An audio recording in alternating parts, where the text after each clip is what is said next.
Tanya apa ngeluh? Kalau tanya boleh ya gimana? Menurut keimanan tentang qada dan qadar. Oh iya. Kalau qada dan qadar itu kita sudah ditentukan oleh Allah, kenapa masih dimintai pertanggungjawaban nanti di akhirat? Oh iya. Betul. Ya seperti mukadimah saya tadi ya. Jadi ngaji itu harus kafah. Kafah itu artinya komplit. Jadi Nabi dalam banyak hal yang momennya tepat ya menganalisis dengan qada qadar, tapi dalam banyak hal juga melarang orang membicarakan qada qadar. Jadi misalnya gini, kamu kadung ditakdir pernah punya dosa dan kamu ingin tobat, maka dosa yang masa lalu anggap saja qada qadar, terus keinginan tobat itu anggap aturan syariat. Jangan lalu setelah qada qadar kamu tidak berkeinginan tobat. Ini penting saya utarakan karena Nabi itu ngendikan pasti dua kali. Saya jamin di setiap konteks sosial Nabi pasti ngendikan dua kali. Dua kali itu dua solusi. Nabi pernah ngendikan idza dzikiral qadar fa'amsiku wa idza dzikra ashabi fa'amsiku. Jika umatku telah menjustifikasi qada dan qadar fa'amsiku, kamu jangan ikut-ikut. Karena nanti akan yang zina enggak apa-apa, saya sudah qada qadar, yang maling ya enggak apa-apa karena sudah qada. Wah bahaya, bisa hancur syariat kalau seperti itu. Tapi ada banyak hal yang Nabi mengisnadkan itu ke qada qadar. Kayak cerita Nabi Musa dan Nabi Adam. Ada kan di hadis Sahih itu jelas. Ini dengerin ya, ini betul di hadis Sahih. Nabi Musa itu saking Israelnya, memang beliau orang apa? Pertama, semua Nabi kan pasti ngalami diangkat ke alam roh. Nabi loh ya, tidak sampean Nabi. Sama tidak usah ambisi begitu, Nabi ini. Ketika beliau diangkat di alam roh itu ketemu Nabi Adam. Padahal Nabi Adam kan Abul Basar, tokoh utama ada. Pertama ketemu langsung ngomong gini, Anta Adam, kamu betul yang namanya Adam? Ya saya Adam. Antal ladzi akhrajtan nasa minal jannati wa asqaitahum. Saya hafal hadisnya. Antal ladzi akhrajtan nasa minal jannati wa asqaitahum. Gara-gara kamu orang enggak hidup di surga. Jadi kalau sampean marah gara-gara kamu, saya harus cari uang sampai Korea gitu. Coba kalau kita masih di surga enggak perlu kerja di mana? Karena semuanya tersediakan, enggak punya istri jelek, semuanya cantik karena bidadari. Gara-gara jenengan kita harus keluar di bumi dan keluar dari surga. Nabi Adam itu karena orang sepuh ya, beliau santai saja. Anta Musa, kamu betul Musa? Ya, saya Musa. Anta kalimu, ya saya kalimu. Anta Sofio, ya saya. Nabi Adam masih muji-muji. Ini pentingnya orang bijak. Jadi kalau sama nanti ngelawan saya tetap bijak insya Allah. Tapi sampai bisa neraka, ngelawan kiai itu dosa. Dosa sekali, bukan dosa biasa, sangat dosa. Nabi Musa, Nabi Adam masih anta sofiyo wa anta kalimu. Bukankah kamu melihat di Taurat bahwa saya akan dosa dan akan dosa saya sudah ditulis 40 tahun sebelum saya dosa? Iya ya Musa. Iya ya Nabi Adam, ya betul gitu. Berarti kamu mengkritik saya atalumunani fi amrin qad qadahu. Kamu mengkritik saya, menyalahkan saya dengan sesuatu yang sudah diqada-qadar oleh Allah sebelum saya lakukan. Jadi sudah ditulis sama Allah 40 tahun sebelum saya salah sudah ditulis skenario-nya nanti Adam akan salah terus keluar dari surga. Memang dari awal Allah skenario-nya seperti itu.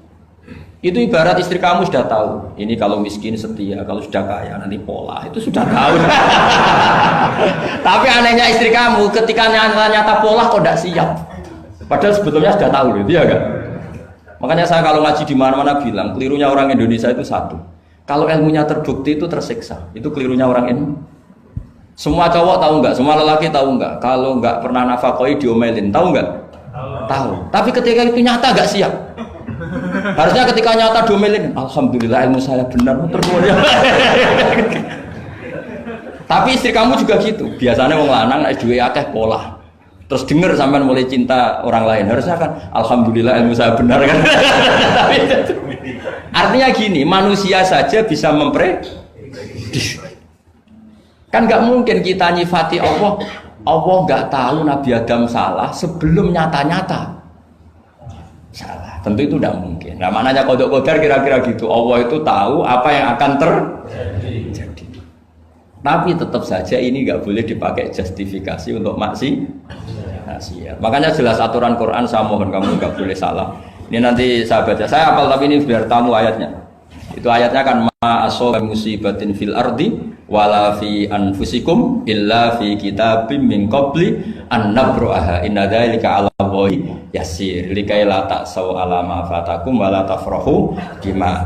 Jadi apa yang mengenai kamu di bumi maupun ada pada diri kamu, anggap saja itu, yakini saja sebagai qada qadar. Supaya kamu tidak putus asa apa yang sudah terlewatkan dan tidak bangga dengan apa yang kamu sudah. Misalnya saya ini kan termasuk kiai keren misalnya. Itu saya tidak pernah bangga karena memang ditulis kalau suatu saat Gus Bahat itu keren. Jadi bangganya di mana? Kan sesuai skena ini.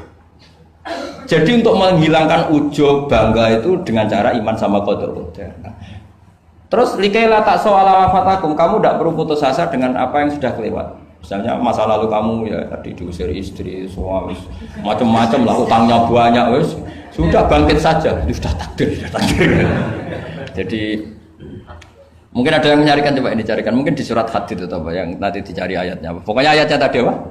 Ma asoba min musibatin fil ardi wala fi anfusikum apa illa fi kitabim min qabli an nabraha inna dzalika 'ala Allahi yasir likaila taksau 'ala ma fatakum wala tafrahu bima ata. Jadi qada qadar ditulis supaya kamu tidak putus asa menyesali apa yang sudah kelewat dan bangga kumoluhur terhadap apa yang kamu dapat.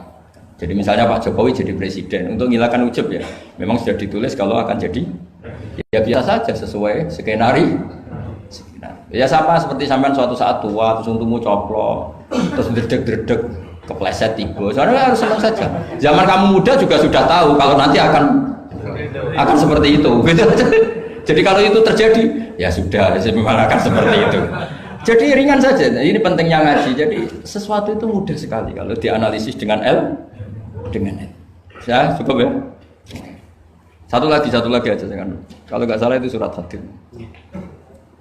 Biar ditahukan suratnya. Diumumkan siapa? Surat apa? Hadid itu. Hadid 22. Hadid 22 ya. Hadid 22.